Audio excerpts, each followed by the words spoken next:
sarili mo, pero maririnig mo rin sila kasama mo. Mamaya kung may time tayo, mamaya i-video mo ko yung kung paano yan.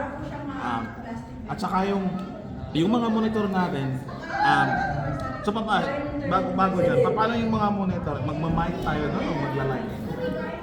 Mic lang dito. Okay. Tapos yung monitor, ito sa mga musician.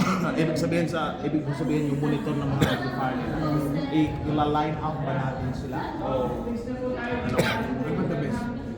The best is line up, para control ni Soundtech. Para Kasi pag hiwa-hiwalay, mahirap. so Hindi ng challenge. yun yung challenge. Kaya ito, yung technique nun, halimbawa, sino gagamit ng Fender na yan?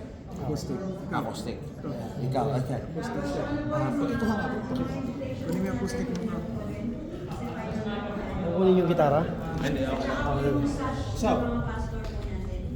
ito yung monitor ko. Hindi ko to ibababa. Kasi yung mangyayari yan, hindi ko maririnig yan. Kasi yung sound niya, gumagapang. Okay. Okay? Gumagapang. Parang mahina pala na, no? Oo. Kaya sa dinig mo, Mahina. yung tumutugtog ka, pagkahina to, nilakasan mo ngayon. Kaya pala. Di ba? Hindi naging balance. Hindi siya naging balance. Pero pag ipapatong ko ito, naka-inline sa tainga ko. Yan, kahit nakaganito ako, dinig ko yan.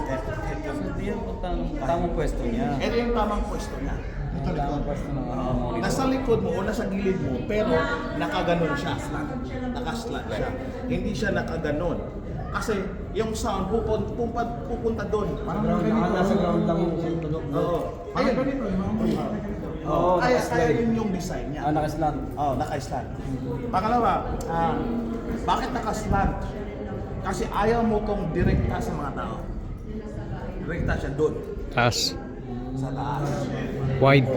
Oo. Kasi pag nakarekta siya sa mga tao, wala nang silbi si tech, si Soundtech. Kasi kaya na nakokontrol eh. At saka hindi naman talaga kaya nakokontrol. Yun na yung kinalabasan ng kung anong maririnig mo. At walang control sa tech nun. Sa mga malalaking churches, may tinatawag kami amp room. Andun lahat ng amp.